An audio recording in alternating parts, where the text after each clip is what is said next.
National Cathedral board no O2 on 4 1 fa National Cathedral strategy of us or the raising farm no emwa was spend this kind more and acquire of us or generate this kind of which means more expenses, less income. Microphone will problem with transparency. Wamonia mamun na ho, wamonia mamunya den, and na ho. Now to Mr. Choir of Faswa, with me appointing Crawford Crabeshim. According to me, Papa, that Heward-Mills, Choir Faswa appointing Papa, a friend said David Ajay, Mum, Sir David Ajay, Mum, was Choir Faswa appointing Bishi Mono, which means say Emunaho. Lack of transparency, kakra wum. And I quite to say trustee no sukrano, it do be a Heward-Mills according to no decision making be or out. And now someone like that Heward-Mills. How I may see him on the choir my first one, reading a follow no. Say and near maybe Unkoya, may you sure so be much. Ghana politician, you did 2 cities here, no, the 20 cities na bay. 20 cities, oh no, the bay. Into I don't know whether Ghana Boka, Ghana. I can't show say, my statement to be said, you see cathedral, now and crying your school, them in China, the other Ghana, Ghana, you're planning for the team, manage Ghana, I'm a Ghana, you want to even better than even African countries now, you call and of course, Rebels and the other. Yenya are dreaming for free because said the Wadrin Sana, Unimati, Wadrin your papa, Unima papa, so Wadrin ya. Sana wadi yet until we should renew our mind. Yes, how are you see any man? Say Ghana will be the politician now or the paid Sikana Edicake. And you say about the woman into the empower me bonnet say Namama president at least my dream at say your papa Kufu.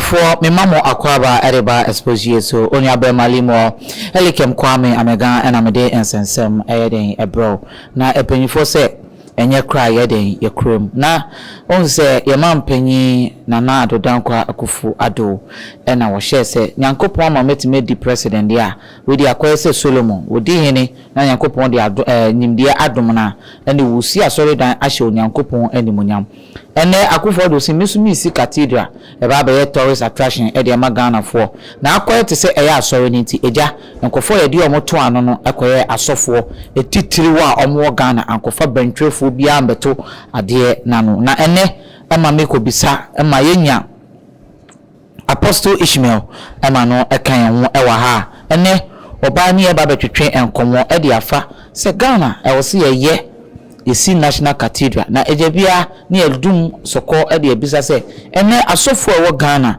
on sorry na ye ko ye ho de bia nso yeso se ye twa akra e de ma Yesu Kristo ni ye twa akra de Yesu Kristo obi member obenya de ye de tu ye ho ene ade ensem de emu doso na nyabre ne tenase ni ye twetwe enkomo Apostle Ishmael eja me ma akwaba e de ba Xposed me da simi open na se bibia boko na me adom evangelist Ishmael amankwa enya apostle me nyandu apostle unyandu apostle okay utumu se miana aseme sa enche nyame ya me dru apostle for them the me issue evangelist me office no evangelist Ishmael hene amankwa yeah on correction evangelist Ishmael amankwa okay ohunu baby a sana obetumi afrena eja se ya benwa na nsema ye pese twetwe komo and say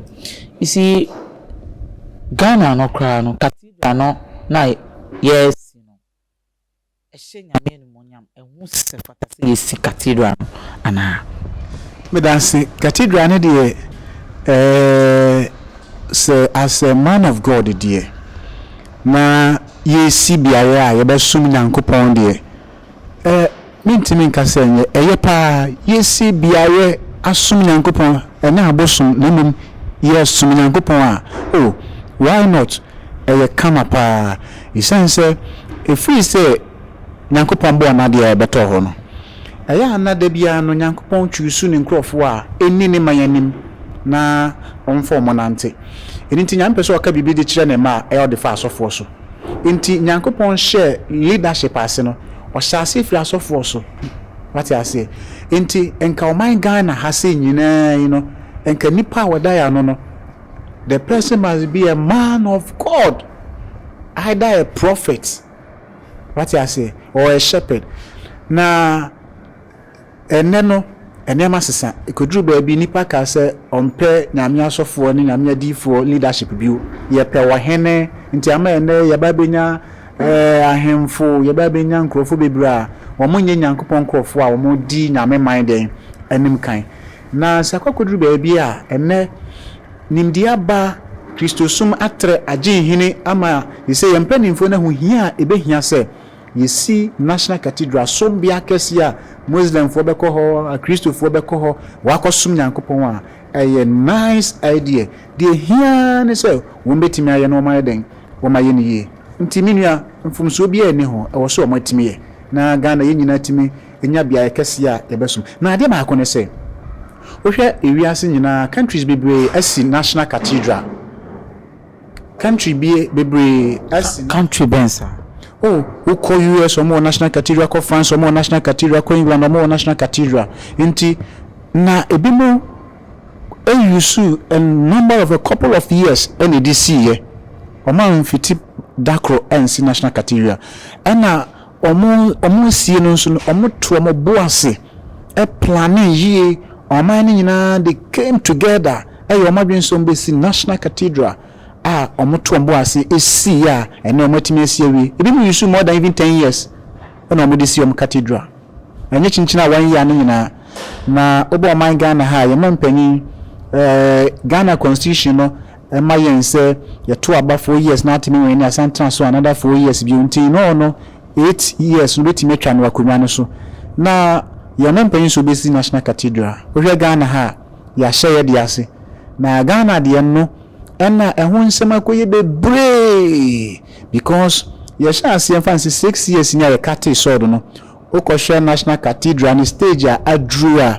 na ohwe the amount of sika akom ne the amount of sika ye waste no na utimu se eso what I say amount of sika so far 6 years no yen spend ye kran nya more than $30 million I spend to make kind document be crying at me say at the end of every month crown contractors were more edi hujman kramo take bury $40,000 what I say $40,000 enti enyansam kitwa ya ohwemu krana asofo mpenimfo na kukudam bebre krano bibi nti wo monso twukra no ye den twom ho de ye den afrimu enti first question business eye no de ane eye sa na meka no. Say first question na me bisa say eya wo de wo say eye na say adan a yesi na ya spend $30 million na nso say okwe odu National Cathedral ehonoma bibie niwa you can boast of, you can call off, nothing is going on inti me bisa wo any political issue but a politician AC and aban woteso any AC no me bisa enye se sika ebimu peso omu dienti ena ama ya fa say ne say yenye bibi nkanche Ghana for yesi National Cathedral ebedu so ni e free so menye sure say satri mopono na aban na fa adwen a edikan ba o mampanyin tim a o timi promises so be si National Cathedral na e superb fantastic idea nanso so ho nyankopon ba ade na ode na tie na ebo nipa enti nipa de ye bi wo ho abonse na tie suban kakra ye den abam na senkenya sadia enka idea say yensi cathedral no eye kama na yen politicians a yen ye wo Ghana ha no enes kwa omofa so omoye omonema no se utie chiredi na hwe pa akwa ti se ye fra anoma bi yese mi refra anoma idin kakra yese ufa na wafa musuo uja no so a waja israde aha na sa anoma no bi na asenko ye politicians no maye aha ye fa wo mo a ya fa musuo ija won se won konso a ya ja israde na adia meme hu no National Cathedral no say from o hankasa won crofo a wachusu won say won hwe cathedral no so board of trustees ne mpanimfo a deda no bimu ano asem a wo mo kan recently kura no yayen papa Heward-Mills recently me reading his statement the reason why I want resign from as a trustee, and it's a National Cathedral board, o 2 on 4 1 fa. And number 2, on one and wasem, one strategy. Yen faso na yen timi raise fan sika kakran fam emwa na National Cathedral strategy wo faso di raise fan no emwa was spend sika no more ena kwan wo faso wo generate sika no so ye ketu abi, which means more expenses, less income, and I say less revenue. Na abribia we odasani a woti wi ase na say we expenses be more than revenue, and I say we income or running at lost. And number 2, me tie na no kasa no so utumi say nkrofo no problem with transparency. Wo monema mu na ho. Wo monema mu nyadan na ho. Na utumi say kwan ya wo faso a wetimi appointing nkrofo bi mkura be him. According to me papa that Heward-Mills, kwan ya faso a ya pointing papa your friend say Reverend Victor Kusi san nkrofo no kwan ya faso a ya point to be him. No Sir David Ajay mum o se kwan fa so ya pointing be shame no utimu se emu na ho lack of transparency kakra wom na akwa ti say trustee no sukra no edu ba bia Heward-Mills according to ono no decision making bi wo kra na or out. Enti why do you appoint him so omra meka board of trustees ho, but decision making bi wo ho a mo involve no na ade niam bebre wo ho a ontimi meka ho, which means transparency nya adwuma. And asofo nso na mafa won say won meda saade na no because of say nyame adwumanti. And someone like that Heward-Mills, how I may nim no ne kwan mafa so ma reading na follow no say enema bi nko ya menya sure say obedi machi. Say esum bi tomachi bi kobebe bi a menya sure so obedi machi. What I say? Na my yenhwa ade bi according to the book of Exodus chapter 18, the verse 19 to 21. Exodus chapter 18, the verse 19 to 21. Na yenhwe ade bia esi wo ho. Abra Moses edi nyame dom namte no. Ekodru baabi. Ena na sia ye friend say Jethro. Eba ne nchen be ka kire ne say adwuma no dɔɔso. Na enam say adwuma no dɔɔso no chichem na obi anya bi nya den anya na wo ho ento. Nembom sa wo penkrofo a wo betichem di adwuma na hye won sa according to verse 18 Cameron 19:1. Now listen to me and let me give you a word of advice, and may God be with you. You should continue to be the people's representative before God, bringing their deputies to him. Teach them God's decree and give them his instructions. Show them how to conduct themselves, but select from all the people some capable. King James Mbeka say competent. Select people who are competent, who are capable, who are honest men, those who fear God, those who hate bribe. New Living Translation says those who hate bribe, those who are honest, and also appoint them as leaders over the groups. Enti ye man bi muna say pe dwumadie di ahye obi nsa. We select people who are capable. We select people who are competent. We select people who hate bribe. Okay, so we select people who hate bribe. Na just say, and now you share National Cathedral as he fans will because opposition party. Ebeka say almost support because Ghana wa hu money e di ba be say iskari abesi National Cathedral because any party school as omo nya kwan ko school ba o statement o say still fine. Obeka so mo opposition na e mo plan. But now coming to it no, uka say obi idea mo beto ade anu. Say Reverend Kusi Boateng won samaba. No nipa ade asemi ba e okuja to ablakwa. When to me no bia among them and all criticize but all criticize Kusi Reverend Kusi Boateng. Mra all nya 2 passports containing 2 passport, 2 IDs, having different names and all that no.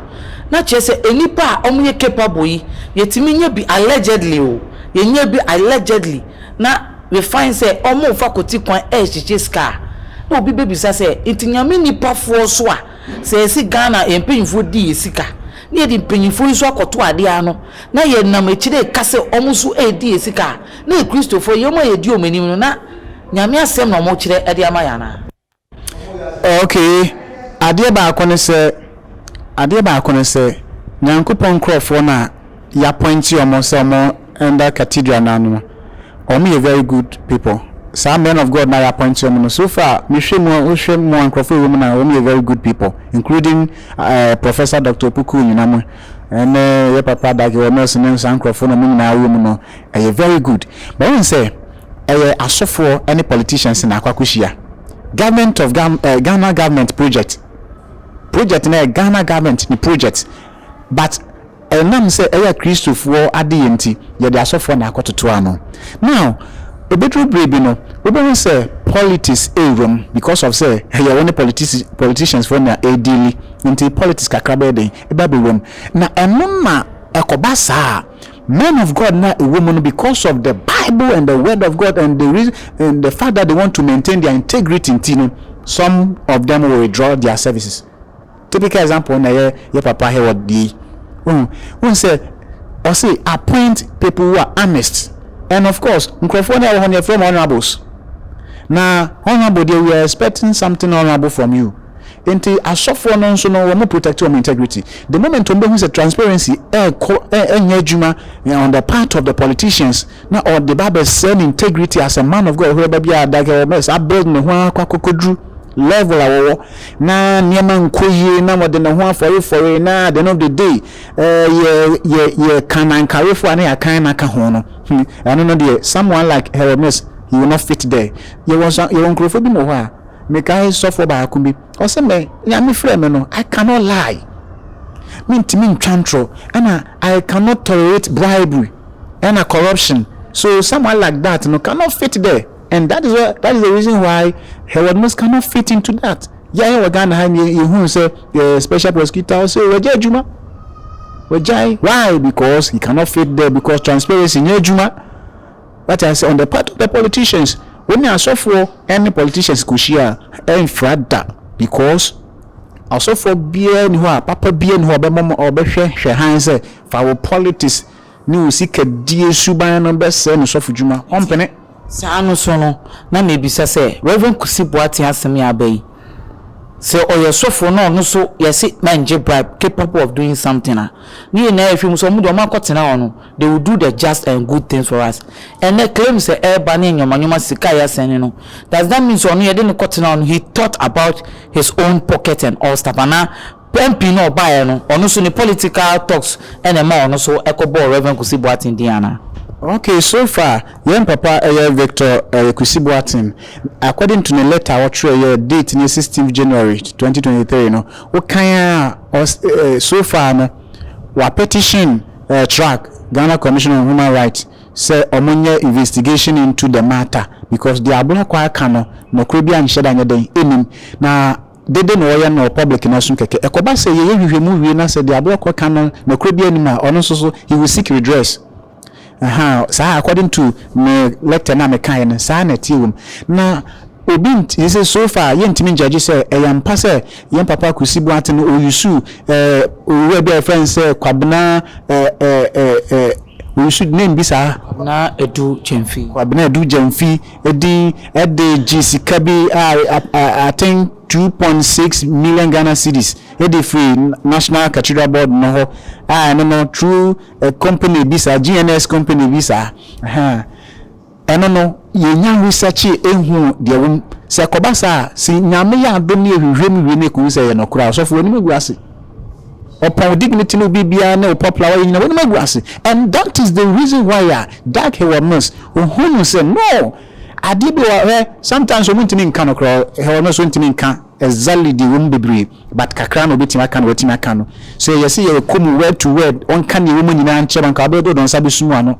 ebi anka wo don sabe den ebe sumu ano nyina bi wa nyina na aka no public what I say enti enemi bi wa enkoye and some people like that Heward-Mills obetwini ho afrim or respect no nyina bi obetwini ho afrim ebrebi na Pastor Otabemu ni na wom and they withdrew sanity enti se uwum na se wo hwe na se ade no enkoyi ma na ebeba more kan no beba be kan more ni nyina ha o se otwe ho firi me pese me bisa asem ebra bi se wo behwe mu a obi beka se Inti okuja to hu bia ngu n'anim ase.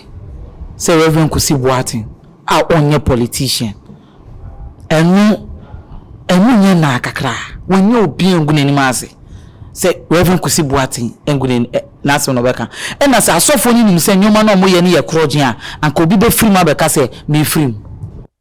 Okay, and then I make us a transparency in Juma. To me, who say transparency in the Juma National Cathedral anymore because Okohe National Cathedral stage a drew Nessie can crofas sen or honor still a concon hona manaka can to know Okohe foundation yet to make a cry at to a sinner and Sika yes and massa.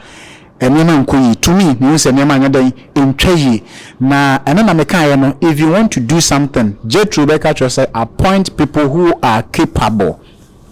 Now, many them are sure say politicians now, young Ghanaian politicians, or more transparent in terms of young BB ma public in Muna ho French Imuna ho.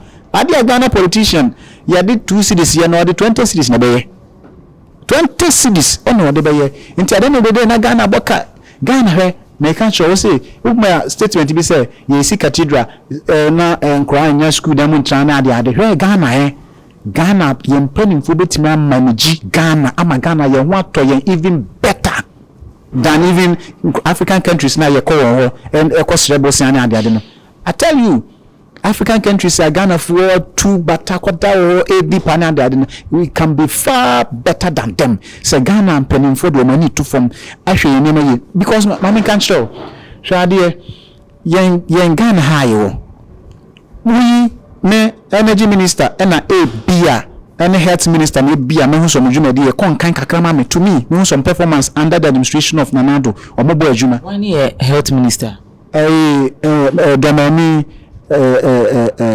Maui me we fini din kakra me kai me boni din so for intro was here from my me boni din kakra dia cho ajimamenu okay ajimamenu yeah, and yen energy minister, Napo, former education minister, or by our year Juma, so far Sancrophone, Mebo Mabaso. Some may be Beka, and maybe a rules and highway. Now, maybe Kakra, maybe information minister, on the day I am a paddy. Now, maybe Becano. That's a Oka paddy, and that means when you more money as a old mamma, Obama Basui. As for information minister, the reason why I like him is because obey radio presenter na me pen can't style of or the and near mountain and obey my favorite. Still now in terms of politics, or my favorite. Because if you are not a Croatian, they say drew or no. Who says he can't manage sana? Oh, Sika, as for Sir Papa no, me who say was son. Me who say was son, Najuma no ye, Najuma no ye, or ye, Juma pa, COVID in the bar no, me born and also. Or Bejuma Pa information minister, or Bejuma Pa, Kojo Pankroma, or Bejuma Pa. Now, coming back to your discussion, also, no, meeting you say Ghana, the penning for no Siska, they spend more than government revenue. This expenditure and does, and cathedral, ya quite no change. Kaya ni mchensi he busi bebre ho Ghana for akoba na nke ni kwansen kebo because we can manage our own thing. Ministers na mebo na mebo mabaso no anika so my ade no. Of course, someone like your Greek minister hwe Ghana ha ye kra Dubai mo nyina ba beton Ghana ha mi ho ye wasase wo Ghana ha ye betimi aban betimi aye investment na we kuani kwa pabosia wonya we kuani opabosia wonya koyoko rules na ye kohwe cashew rules da be ne some part of western region other rules na kohwe ade can't mean for so akuafo no so won na o de ba na how do they produce on the as in produce crops as satisfy the needs of Ghanaians.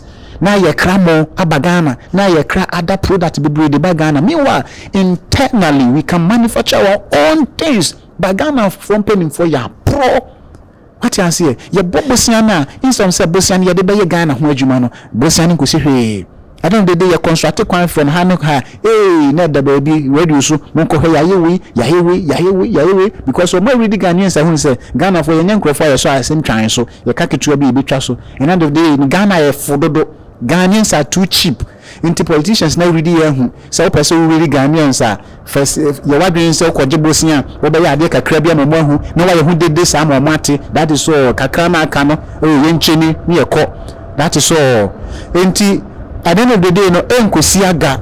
At the end of the day nanya den enkosi aga. Enti yayache during the administration of John Mahama na me penance empire, but ade ba kwa me dey dislike ne say no makwa ma sikadi kono so na e na the ministers ni disika instead so be yi na di no we free no the aba be sha ha we free no the aba sha ha na it doesn't make anything at the corona enti yeah enti me catch Ghana planning for say they should be honest, they should be competent enough, they should be fair and transparent enough for Ghanaians. Omonya fair na omo manage Ghanaians the economy very well.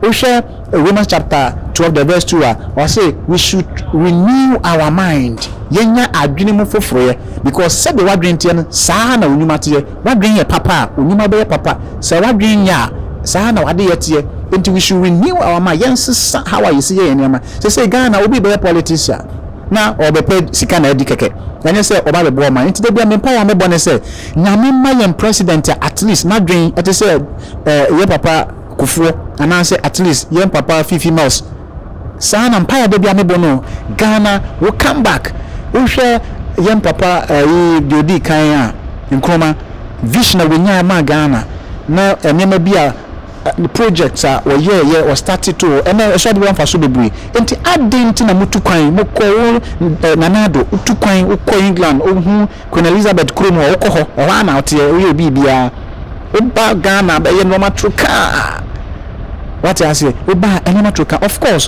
why can say we kwan so far why free senior high but free senior high ni ekwan na we ni now so you are spending more than necessary. What I say, you are spending more than necessary because on your project in change, Mahama. Of course, on your project in change, it is spending more than or no. It means say expecting more from you. Even Bible naka or see to whom much is given, much is expected. Wow. If your conversation on me having now, it seems you are a pastor, but when it comes to the affairs of the country, one man will say you are really monitoring things that is going on the grounds, and it is being a problem. And we are addressing. I like the way you are addressing the issues, and very good. But yeah, quite in some so I need a bisa. I call you a software some, and then anka a software there.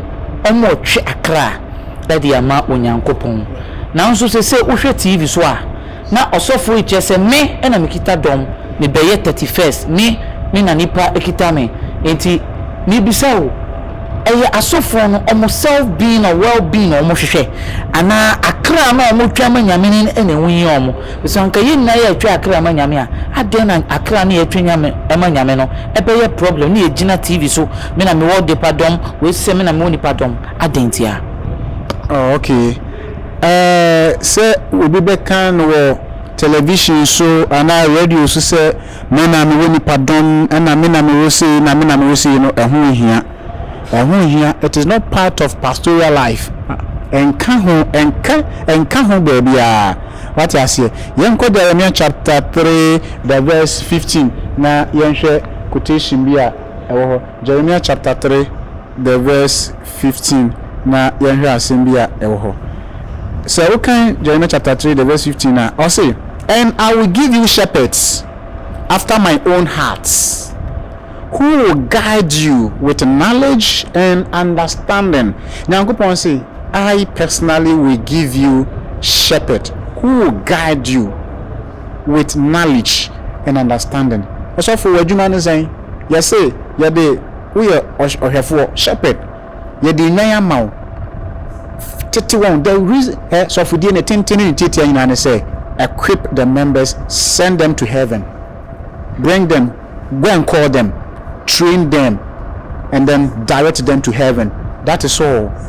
With your mobile, for mobile, train them, and then let them position them so that they can go to heaven. And when I see enti bomodin say obeye asempaka ho adwuma kotwe akra Matthew 28 verse 18 going no nya Yesu Kristo ka say say yen kotwe akra twe no mu no ye de ba yen twe ni won tete won yen fo mo ko heaven yes say members bebre na yen fam bostu ye ho yes say we members bebre na say me we na me we enya no mo mpese ni ne hia but adwuma ni ne hia enti Yesu Kristo ka kire Peter say Peter also domi was also domi the anya me nwan tend my sheep nyawon How do we train them? It's not about boasting. And yet, Casatin radio, so train them. We do all Casacroca, Obekona, so them back, who could not be heaven. Members need to be doing, but they are not equipped, they are not trained. They cannot go to heaven because they don't possess what it takes to go to heaven. They don't have it. Make sure so they boast in Christ. Boast to say, members, they are ready to go to heaven. My members to say, and I say, I'm Rusika, and I'm saying, what I say. That is what we are expecting as a man of God. For your last word, no, then a year or so for Inuma, then near anything, I was sorry at them. Yeah, or so for what Juma, and then when they and I said, or say, train them, train them. I suffer Juma, and I sorry them, one. What the end say, Obatiti, Obama who Christ, Obama Jesus Christ at two, Obama one who say, yes, Christ to quantity, my one quan. Yes, you are what then Mojama, you know, a better yen from a better free in Quayim, a better yen free and Quayim, Bonim, not ordinary Moja drive your home, no what young one, no my opportunity says, the any access to the Father, no, direct them, let them know this. And no, enough when. They qualify to go to heaven. Na jai nchirachire bone ene kasatintin ene ahomaso ene Ghana me frɛ osofu panin kɛseɛ bi pa o Ghana na yere na pekeye na ase owankwa onsi asɔre dem da one time pa time na mbisa no say so we na oyi nyame nipa na yere na mene kasai me bo asɔre ndi nkyerɛ oyamba show na yere nti na mu hu mo TV so saa na enye hyenhyen na egu. They are not Christians. They are just there, shallow, empty. The fact that you can preach does not mean you are a Christian. The fact that you are also for you and now also for does not make you say and guarantee my so to heaven. No, those who do the will of God, they qualify to go to heaven. Matthew 7:21. That is what we are expecting. Train them. Let them know Jesus Christ. So, one kasa hu no krena wa be yon wa this year. They themselves, they can live on their own, go to heaven straight. Therefore, that was say now ebusuafo aha any demo ebesi also train them and they will know the truth. Now me did you medie ebramdi ni limo elikem kwame amega ubetimi afam africans yema odifo de nsema etwato e de amaye na wapo ne number so e de amaye ohwehwe na wacheche na twa kwan na ono so ne nyamesempa e de aden e de abro evangelist Ishmael epacho for number 2 Johnny will last word am I okay my last word I made try to honor say enche na Jesus Christ ba emena ban Ghana for mo woni na ho ehun asori a eye papa hu software sese odi na chi wo be kwa asori ene o kwa asori abompaye pa na hu asori a sese ko anya asori nyina na ekọ asori bi wo akọ a obeyira nti yen hwe ncheche na dosun but the hen papa let Bible be your guide. Na endato let the Holy Spirit guide you. Na ebasa onira na pastor papa na fa ho drum na menim say Satan enyuma be den ebe me number is 0571 617892 0571 617892 and that's 0555515967. That's ebusuafo medawase me amede dwumade abramdi de limo elikem kwame amega obetimi afame efokent aha eye Xposed ensema etwekọ breman ene aka cho se ye de bebro ye se Xposed no Ghana and beyond makramo ye be se shia bye bye.